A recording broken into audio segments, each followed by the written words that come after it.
नमस्कार दोस्तों। तो इस वीडियो में हम बात करेंगे कैसे रशिया यूक्रेन वॉर के बाद धीरे धीरे से नेटो नए मेंबर्स को ऐड करने की मुहिम में जुटा है।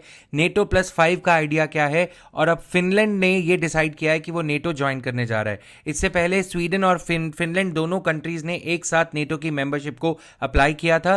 क्या रीजन है कि सिर्फ फिनलैंड को एडमिट किया गया है और स्वीडन की अभी एप्लीकेशन को होल्ड पे रखा गया है टर्की के ब्लॉक के चलते? टर्की ने स्वीडन की मेंबरशिप को ब्लॉक किया है जबकि फिनलैंड की मेंबरशिप को अप्रूव कर दिया गया है। और इसी के साथ ही इस सेंट्रल एशियन चेस बोर्ड को या यूरोपियन चेस बोर्ड को हम समझेंगे कि रशिया यूक्रेन वॉर के बाद इन कंट्रीज में चल क्या रहा है। Finland joins NATO. Finland has become the 31st member country. हालांकि अभी ऑफिशियली 30 हैं क्योंकि फिनलैंड से पहले स्वीडन ने अप्लाई किया था जबकि स्वीडन को एडमिट नहीं किया गया। फिनलैंड की एप्लीकेशन को अप्रूव कर दिया गया है, टर्की ने इसको अप्रूव कर दिया, जबकि टर्की के साथ एक और कंट्री है हंगरी जिसने कि इसको डिसअप्रूव किया है। नेटो के ब्रीफ ओवरव्यू के बारे में हम जाने, हिस्ट्री के बारे में जाने तो 1949 में नेटो की स्थापना की गई थी ताकि वर्ल्ड वॉर के बाद जो ईस्टर्न यूरोपियन कंट्रीज हैं उनको यूएसएसआर ब्लॉक से, रशिया लेड ब्लॉक से बचाया जा सके। लेकिन 1990s में यूएसएसआर के डिसइंटीग्रेशन के बाद ये ट्रीटी साइन करी गई थी रशिया और अर्स्टवाइल ये जो सोवियत यूनियन स्टेट्स हैं और रशिया एक तरफ और यूरोपियन यूनियन कंट्रीज दूसरी तरफ की नेटो जो है, नेटो बेसिकली है क्या, एक मिलिट्री ब्लॉक है यूरोपियन यूनियन कंट्रीज का प्लस यूएस और कनाडा का, जो ये इंश्योर करता है कि किसी भी कंट्री के ऊपर, नेटो में से किसी भी कंट्री के ऊपर अगर अटैक होगा तो उसे पूरे नेटो के ऊपर अटैक माना जाएगा। तो यानी कि नेटो की जो जॉइंट आर्म्ड फोर्सेस हैं जो भी बनाई जाएंगी तो वो डिप्लॉय कर दी जाएंगी उस कंट्री की सुरक्षा के लिए। अगर मान लो रशिया फिनलैंड के ऊपर अटैक करता है तो फिनलैंड में नेटो फोर्सेस को डिप्लॉय कर दिया जाएगा। तो इस तरह से अम्ब्रेला सिक्योरिटी प्रोवाइड करी जाती है। अब प्रॉब्लम ये हो रही थी, रशिया ने यूक्रेन पे वॉर क्यों किया? यूक्रेन ने अपनी इच्छा जाहिर करी थी, काफ़ी ज़्यादा टॉक्स हो रही थी यूरोपियन यूनियन, नेटो और यूक्रेन के बीच में कि यूक्रेन जो कि एक बैकयार्ड है, एक वैसे हम ये कहें कि आंगन की कंट्री है रशिया की, वो ज्वाइन करने जा रही थी यूक्रेन। रशिया में पुतिन को अग्रेसिव माना जाता है, राष्ट्रपति को।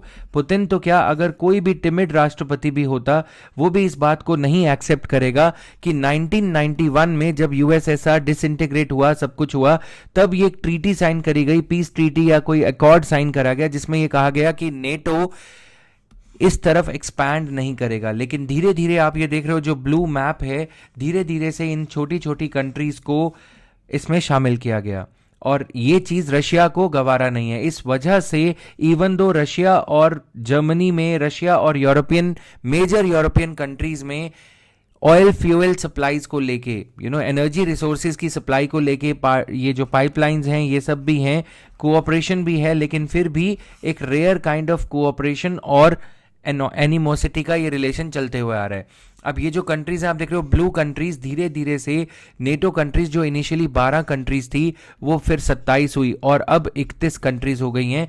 ये जो ईस्टवर्ड एक्सपेंशन ऑफ नेटो है ये रशिया को गवारा नहीं है। अब हम ये देखते हैं कि स्वीडन को क्यों नहीं एडमिट किया गया। नेटो का जो चार्टर है, जो फॉर्मेशन चार्टर है, वो ये कहता है कि कोई भी मेंबर कंट्री अगर कोई नए मेंबर्स एडमिट करने हैं तो वो कंसेंसस से होंगे, सभी मेंबर्स की आम सहमति बननी चाहिए।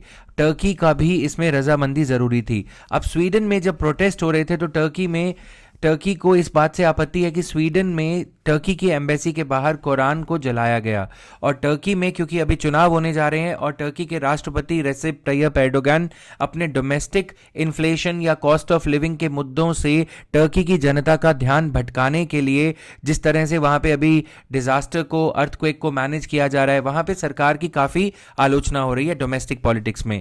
तो इसलिए टर्की के राष्ट्रपति अपने आप को इंटरनेशनल स्टेट्समैन दिखाने की प्रक्रिया में लगे हैं और ये ध्यान भटकाने के लिए स्वीडन की मेंबरशिप को रिजेक्ट कर रहा है टर्की और हंगरी मिलके। खैर ये एक अलग मुद्दा है। टर्की को एक ब्रिज माना जाता है बिटवीन एशिया एंड यूरोप और टर्की इस्लामिक कंट्री होने के बावजूद, नॉन क्रिश्चियन कंट्री होने के बावजूद यूरोपियन यूनियन की मेंबरशिप को अप्लाई कर रही थी और अब नेटो की मेंबर तो ये काफ़ी पहले से है ही।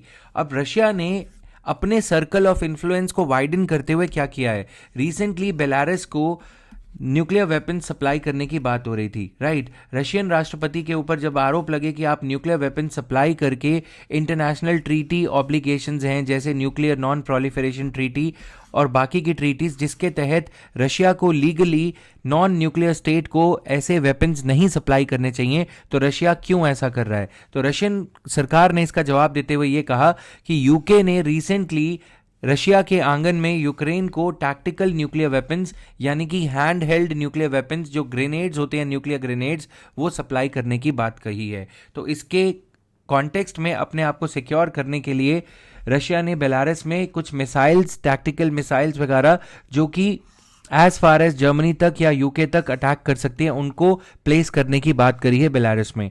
तो ये सारी चीज़ें हम समझेंगे अभी। ये एर्डोगन जो टर्की के राष्ट्रपति हैं, उन्होंने ये कहा है कि फिनलैंड को एक्सेप्ट कर लिया जाएगा लेकिन स्वीडन को नहीं। अब ये फाइनली एक्सेप्ट कर लिया गया है। अगर फिनलैंड और स्वीडन दोनों को एक्सेप्ट कर लिया जाएगा तो नेटो का ये जो ईस्टवर्ड मार्च है, इसमें टोटल 32 कंट्रीज हो जाएंगी, राइट, जो कि रशिया को बिल्कुल भी गवारा नहीं होगा। इसीलिए रशिया अग्रेशन में है, अग्रेसिवनेस में है, बावजूद इसके कि रशिया का major source of GDP Nord Stream 1 और नॉर्ड स्ट्रीम 2 पाइपलाइन से जो गैस सप्लाई करी जाती है यूरोप को, उसके जरिए आता है। और इसको डाइवर्ट करने के लिए, अपने रेवेन्यू, अपने जीडीपी को डाइवर्ट करने के लिए रशिया इंक्रीजिंगली चाइना के साथ में कोऑपरेट कर रहा है, राइट। और आपको ये भी बता दूं कि पिछले कुछ दिनों में नेटो ने इंडिया को ओपन डोर पॉलिसी के तहत इनवाइट किया था कि the doors of NATO are open for India to join NATO. तो ये भी एक आपत्तिजनक बात है। इंडिया के रिलेशंस रशिया के साथ खराब करने की भी कोशिश हो रही है। आप ये अगर देखें कि नेटो क्यों ज्वाइन करना चाहेगा इंडिया जैसा कोई कंट्री, जबकि नेटो का स्टेटेड ऑब्जेक्टिव क्या है। नेटो का स्टेटेड ऑब्जेक्टिव है North Atlantic Treaty Organization, defence pact है ये, जो नॉर्थ अटलांटिक ओशन की कंट्रीज हैं उनको रशिया से, कोल्ड वॉर से पहले के रशिया से, यूएसएसआर से सिक्योरिटी अम्ब्रेला प्रोवाइड करने के लिए।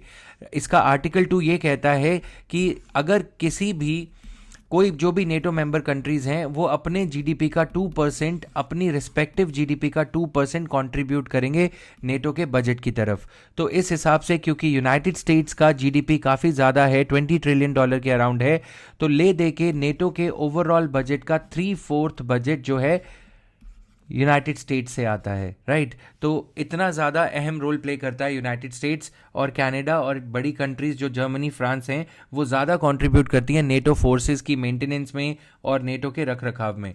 अब अगर हम ये चीज़ पे गौर करें, नज़र डालें कि क्यों इंडिया को ये मेंबरशिप ऑफर करी जा रही है और नेटो को इससे क्या फ़ायदा होगा, आपको ये भी समझना होगा कि चाइना ने इस पे आपत्ति जताई है कि जो क्वाड्रिलेटरल और इंडियन ओशन में जो भी ये मिलिट्री पैक्ट साइन करे जा रहे हैं, ये एशियन नेटो हैं, राइट।